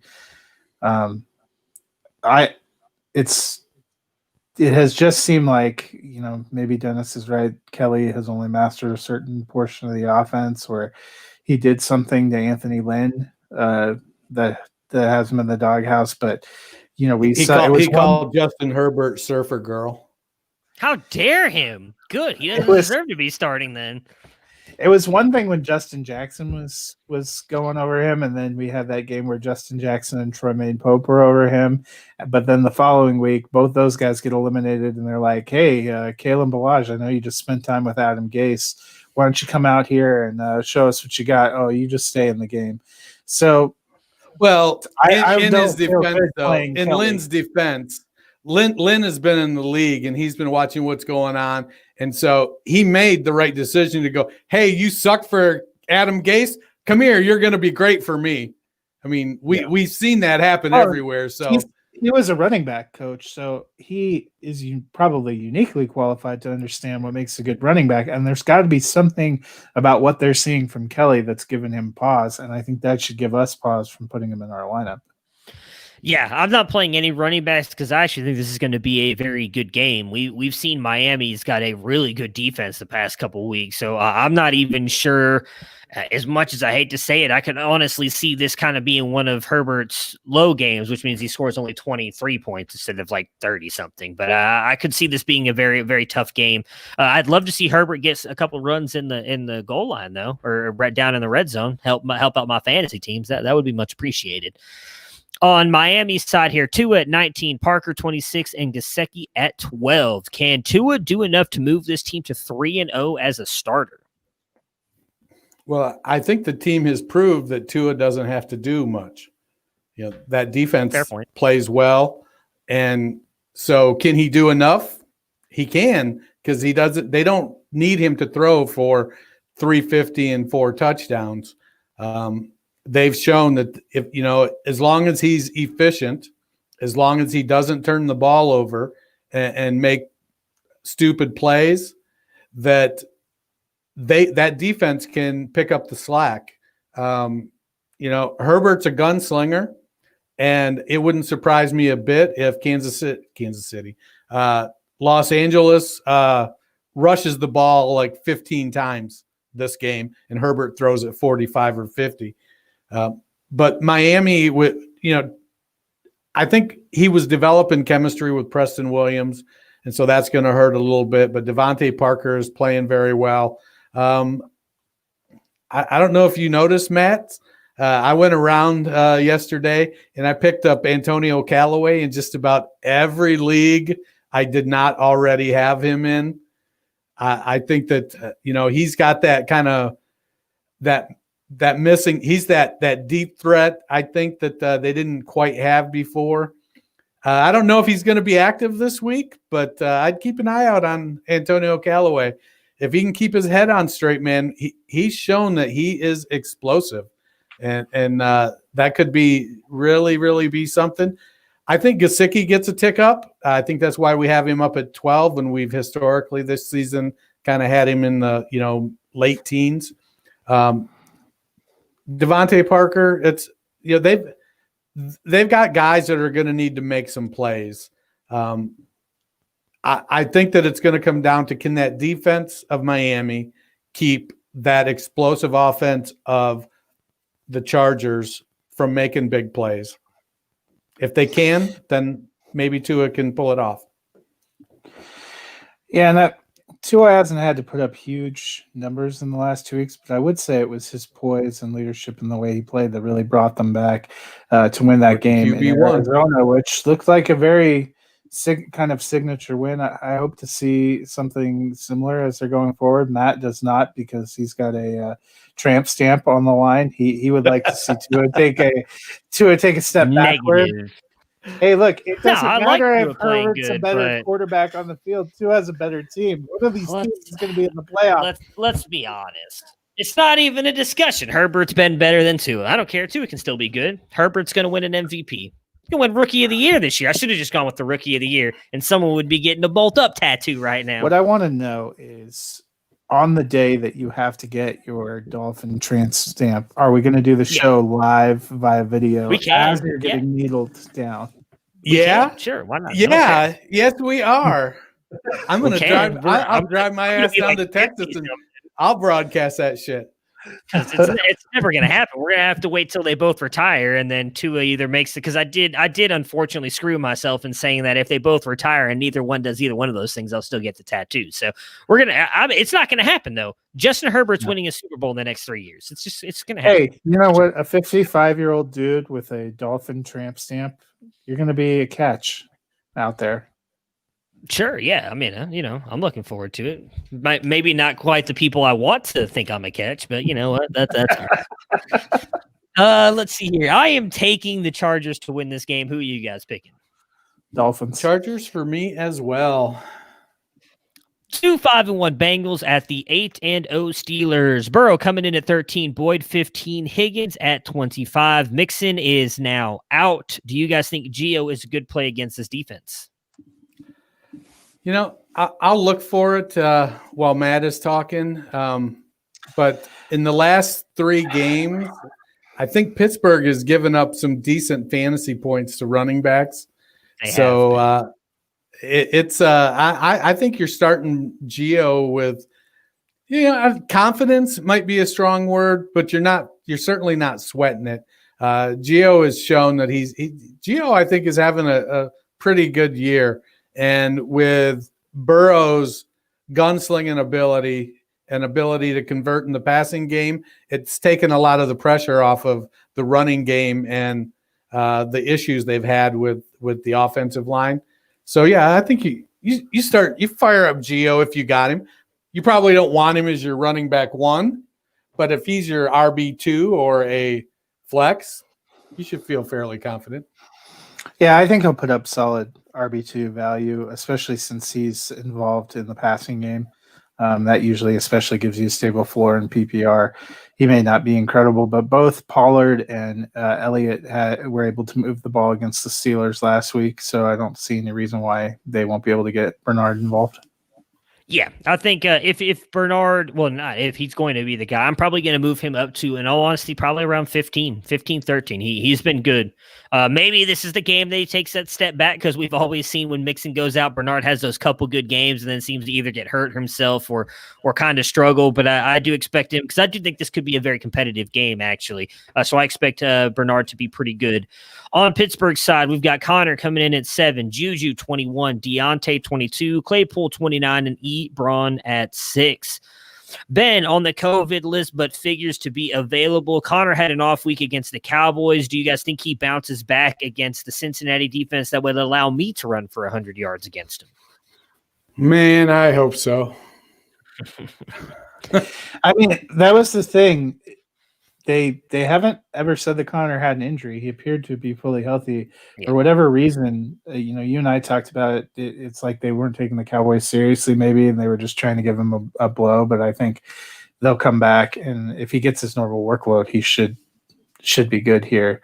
I think last week, hopefully, was just an aberration where they decided to see if Benny Snell was a short yardage running back and decided he wasn't, and then tried McFarland as a short yardage running back and realized he was even worse. Yeah, I think Connor's going to be good. I mean, my biggest fear is actually that Connor is going to be so good, and it's something, Matt, you and me talked about with Ben being on the COVID list. We saw how that affected Stafford. Not just on the COVID list, he injured both of his knees last week. So nobody's even talking about this 38-year-old dude hurting both knees.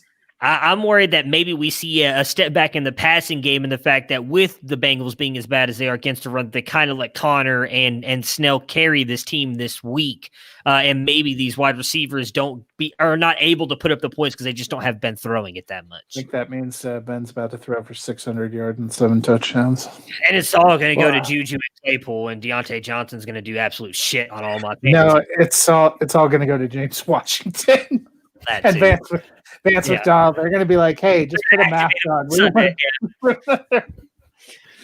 No, I think with Connor, he's the workhorse back. He fits the Steeler model, what they do.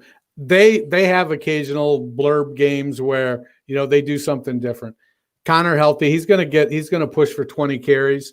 I think Ben will be fine in the passing game. It'll come down to who. I don't think it's going to be high volume. But Cincinnati doesn't have terrific defensive backs. They struggle there some, and so it's one of those where you see a 13-yard pass is completed and the wide receiver breaks it and takes it for 40 yards for a touchdown. I think it's more those type of plays are going to happen. You could get a couple deep shots because Steelers are always going to take those. But I think it's more of a run after the catch kind of thing that's going to add up the yardage for the wide receivers and Big Ben. I need you, Deontay. That's all I'm going to say. I just traded Hopkins, lost Galladay. I need you, buddy. I know you're listening. Please, dear God, help me out. I need you.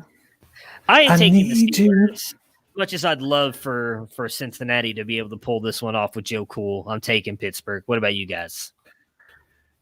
Yep, Steelers.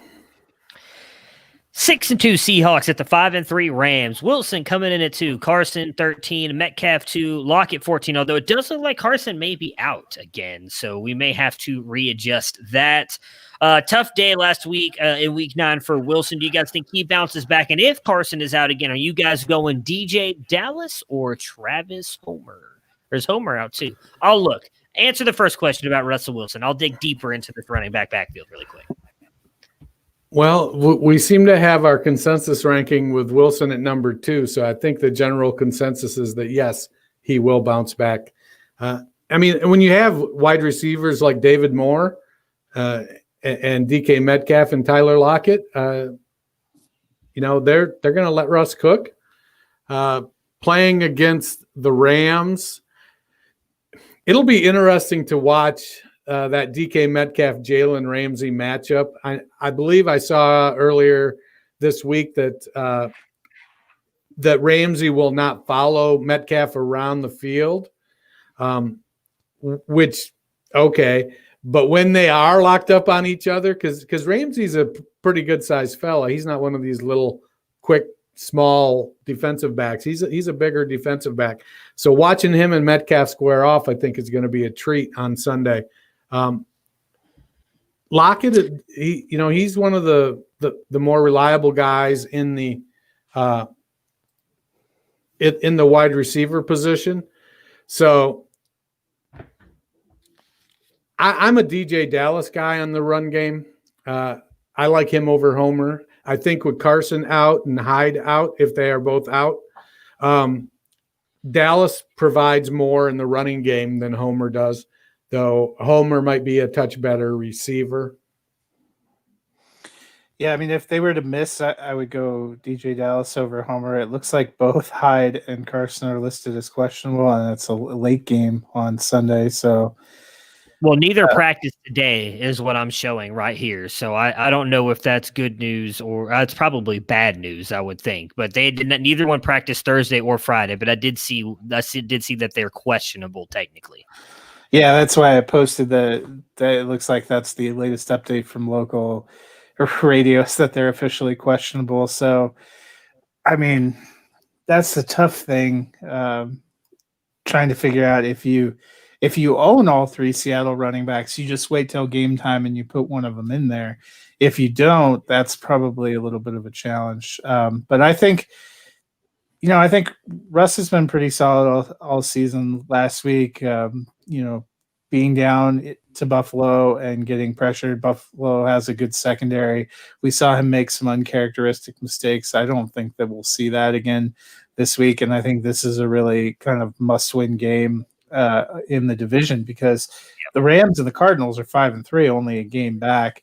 The Seahawks are 6-2. They already lost to the Cardinals. They can't really afford to lose to the Rams. That creates kind of a murky three-way battle, and there's going to be a huge difference between winning a division and being one of those three or four wild card teams in terms of being home and your road to the playoffs. Yeah, I think with the running backs, you're just going to have to watch it. I mean, hopefully we get a little bit more clarity Sunday morning, but I don't know if that happens. And I'm with you guys. I think it's going to be a good day for the Seahawks offense. On the Rams side, we've got Goff at 10, Henderson at 16, Woods at 13, Kupp at 17. Seahawks defense has obviously been very pass-friendly. Do we expect a big day from Woods and Kupp, one or the other? I mean, we both have them ranked high, but very rarely have we seen both have good games this year. Well, that's been this year, but historically we have seen that Rams offense be able to support two and sometimes three high-level wide receivers. So the ability is there against a not terrific defense. I think it sounds like a pretty good opportunity for that Rams offensive pass game to get out of the chute and make some plays. Having balance, if Henderson can step up, he seems like he's starting to slowly take control of that running game there. If he can step up and play well and keep the pressure off, help keep the offense balanced, then I think that it bodes very well. Goff is a timing passer, and he struggles when he's in traffic. And so if that offensive line can keep him clean against that defense, that defensive backfield that struggles at times, it could be a big day for the Rams. This could be a really high-scoring game. Yeah, I think it will be a high-scoring game. We saw in the Rams last game, which they were on a bye last week, but in Week 8, both Woods and Kupp had big days, had solid days for fantasy. We've seen a lot of teams going against Seattle this year have had two or three. I mean, Buffalo last week, Gabe Davis had a great game. John Brown had a great game. Stephon Diggs had a great game. And Beasley was flexible as well. So there's no reason to think these two Rams receivers, and I think they're going to need them. And I think they're going to be able to rely on them. As Dennis said, Jared Goff struggles when he gets pressure. Seattle's big problem has been, their secondary is not great, but they're getting no pressure. They've made trades to try to increase that, but they're getting really no push, and they're not really getting to the quarterback, and that's kind of exposing that secondary. And I think that probably continues against the Rams. The one thing that worries me about this passing offense is I wonder if the Rams try and go for a more run-heavy based game to try and limit the amount of time that Pittsburgh, my goodness, Seattle is on the field. But I do think that Woods and Kupp are both going to come through for you this week. I really want to go Rams, but I think I'm going to go Seahawks here. What about you guys? Hawks for me. Yeah, I went with Seattle. The 4-5 49ers versus 6-2 Saints. We just have Ayuk here at 28. Obviously, with everything going on in the backfield, the week you choose Hasty, it's McKinnon. The week you choose McKinnon, it's Hasty. So, are you taking a shot on either one of these guys this week? Well, I saw a blurb earlier that said that McKinnon was in for a heavy workload, so it's going to be Kyle Juszczyk. Fire right? up Hasty. Probably, yeah. Or they will have found some guy on the waiver wire.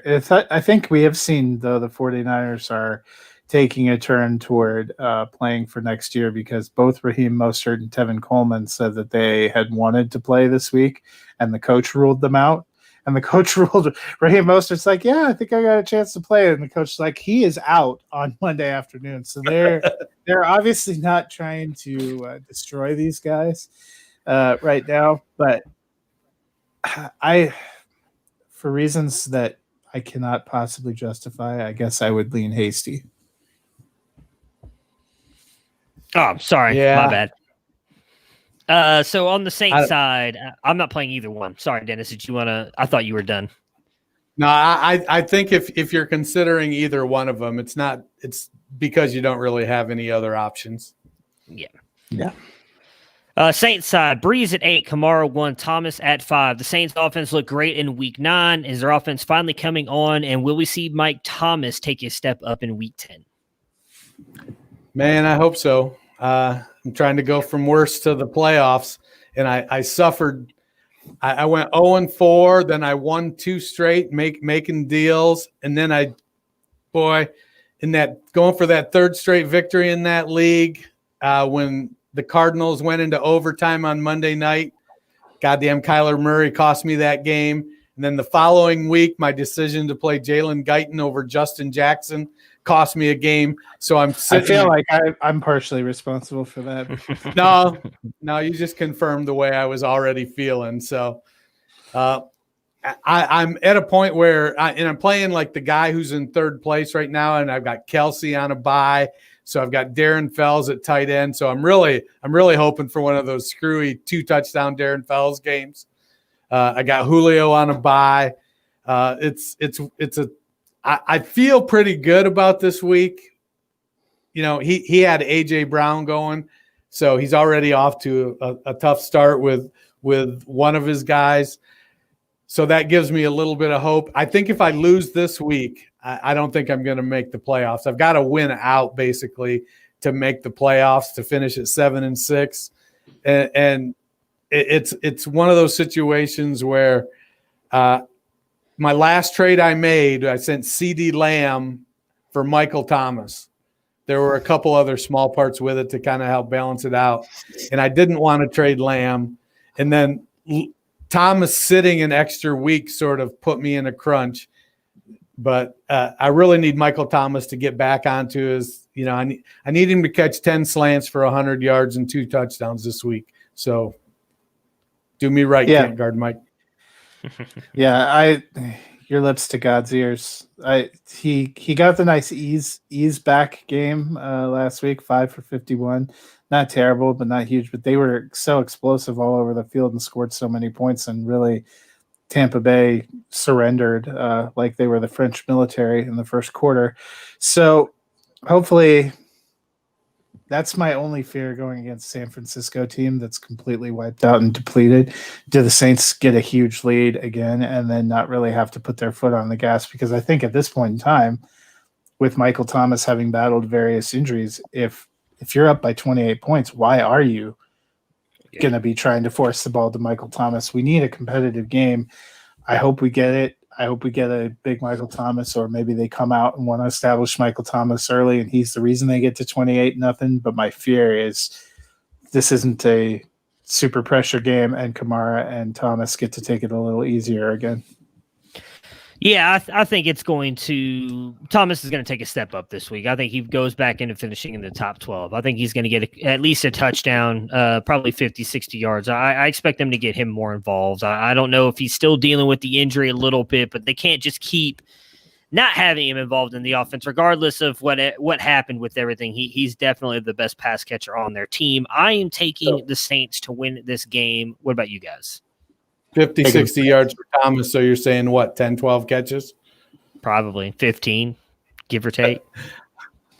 I got the Saints. Yeah, the Saints too. 6-2 Ravens at the 3-5 Patriots. We've got Lamar Jackson at 9 and Mark Andrews at 7. Ingram likely out again. Are you guys leaning Dobbins or Edwards this week in the backfield? I'm going to keep leaning Dobbins. He's just – Gus is a good back, but Dobbins has the potential to be great. And it's if one of them is going to explode, it's going to be Dobbins. And so I'm going to always lean towards that.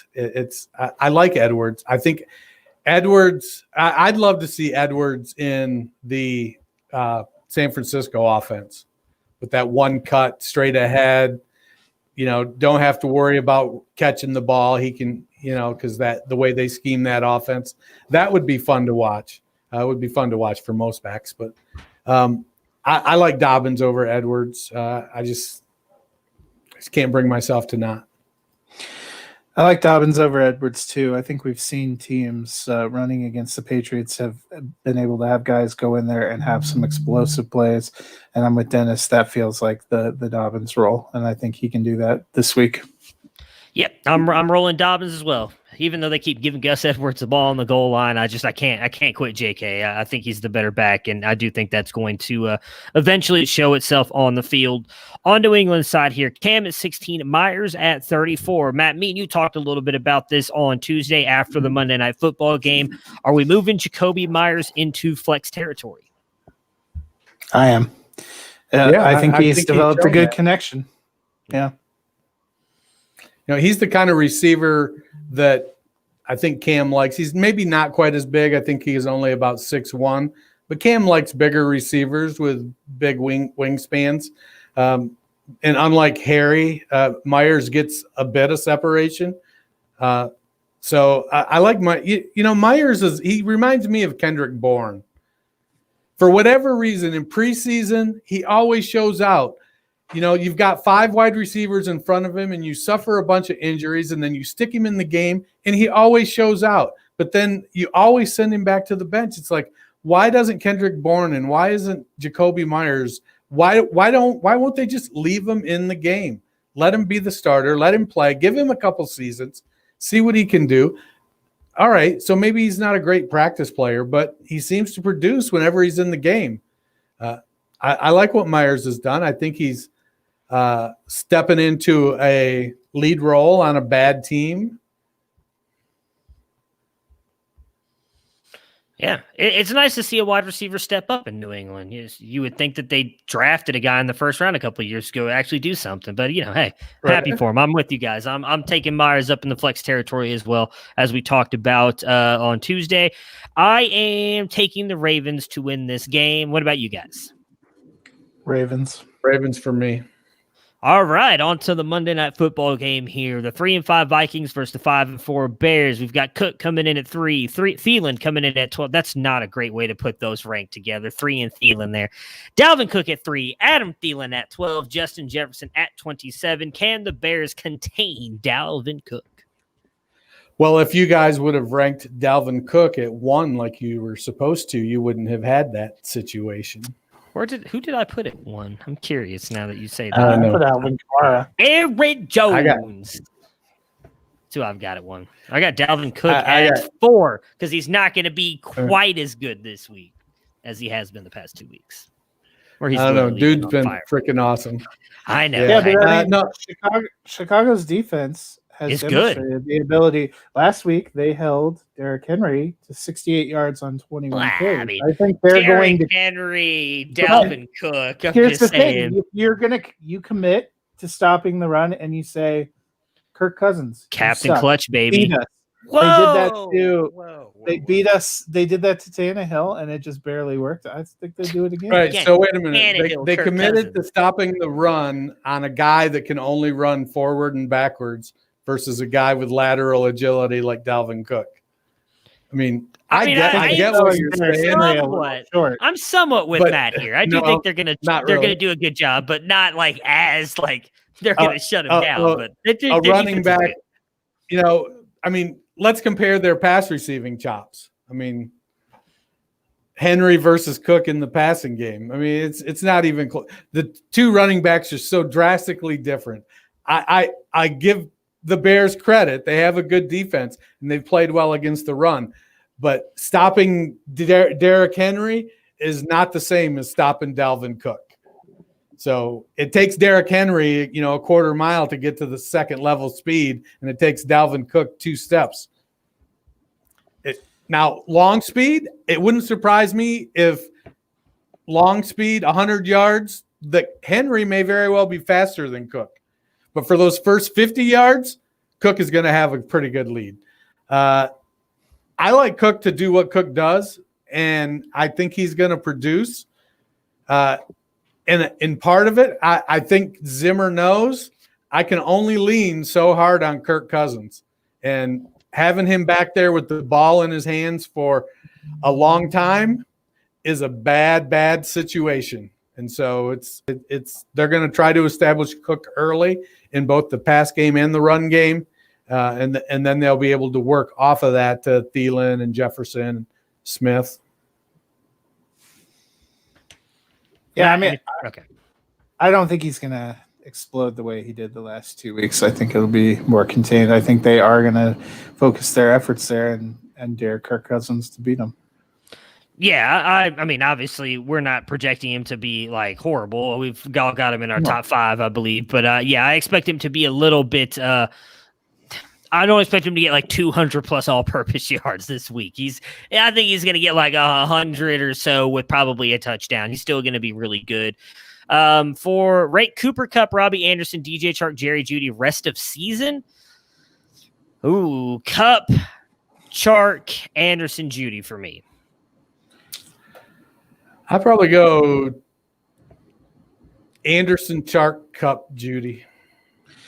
Chark, Anderson, Kupp, Jeudy. So we answered that completely different all through. So Jason, if keep it the way you've got it, then I don't know what to tell you. Yeah, it's tough. I mean, I want to put Chark 1, but I need to see more. We did determine that it wasn't Jeudy. Yeah, that's the one thing. Yeah, Jeudy is 4. All right. So, anyways, back on to who are we talking about? Bears side now. Robinson coming in at 6, Graham at 9. Montgomery is still questionable. Are you holding out hope for Monday Night Football? If he misses, is Null a decent play? Matt Nagy has given up play calling duties. Will that matter?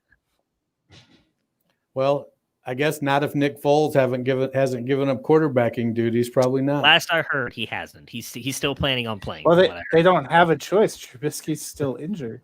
Oh, is he? Who did they? Yeah, the one play they let him come in 2 weeks ago, he injured his shoulder. They said he may have to have reconstructive surgery. I'm like, oh, jeez. Hey, Mitch, how you feeling? Well, that's too bad. Oh, it sucks that you're hurt. No, that's fine. I heard you the first time. You're good, Mitch. We'll take care of you. Just go see the doctor. Really, Mitch. We got you. We can take it from here. I do wonder. They talked about the chemistry and the familiarity of the offense between Nagy and Foles was going to be a selling point on Foles, and it has seemed consistently in the time that he's been in there that he is frustrated by what they're calling and the pace at which they're calling, and he goes over to the sideline and is kind of yelling at the coach, or they're not on the same page. So maybe it'll help. To answer the other question, I don't think I'm holding out hope that Montgomery plays, because if I have an equal option on Sunday, which given what we've seen from Montgomery, you probably do have an equal option, I'm going to play that rather than risking ending up having to start Cordero Patterson or Ryan Null. Artavis Pierce is the guy you want. Well, it's interesting because you just said someone comparable to David Montgomery. He's actually RB14 on the year, so he's not having a bad season. It just seems like it because he never does like anything great. He's just like right there, consistently getting just stuffed at the line. But he manages 12 to points a week. Yeah, 12 points a week. I forgot who said this. Someone said this on Twitter. I think the other day. It was like, if you need David Montgomery to get you 10 points, he's going to get you 10 points. If you need Montgomery to get you 12 points, he's going to get you 10 points. Like, it's just one of those things where he's right there. He's not going to get you anything else. Yeah, it may have been Nick. It was one of those things where I was like, it's such a great line. Like, it's perfect. And that's what he is. And again, he's RB14 on the year, so he's not having a horrible year. He's just, there's no upside with David Montgomery. You know what you're going to get. It's like Corey Davis the first 8 weeks of the season. You know you're getting 11.7 points out of him. Just take it and roll. But I'm with you, though, Matt. I'm not taking the chance on Montgomery right now because I don't trust Ryan Nall or even really Artavius Pierce will be able to do much of anything against that Minnesota rush defense. They have a good front seven. It's their secondary that is just god-awful. They've got me back there playing defense right now. So I'd rather just put somebody in and hope for them to have a good game. With that being said, though, I am going to take the Nick Foles-led Bears to win this game. Who are you guys picking? I'm going Dalvin Cook and the Vikings. I'm taking Captain Clutch and the Vikings. All right. There we go. I like it. All right. So that does it for us today. We will be back on Monday to recap everything that happened. Probably a lot more misery as I'm likely going to get knocked out of a bunch of playoff races this week and kind of end my just wonderful 2020 fantasy football season. Outside of that, you can catch Dennis at Not Geek Vibes Nation at Culture_Coach on Twitter. You can follow me at SportsFanaticMB, Matt there at Nighthawk7734. Enjoy the rest of your Friday the 13th and good luck to everybody in Week 10. We will see you guys again on Monday.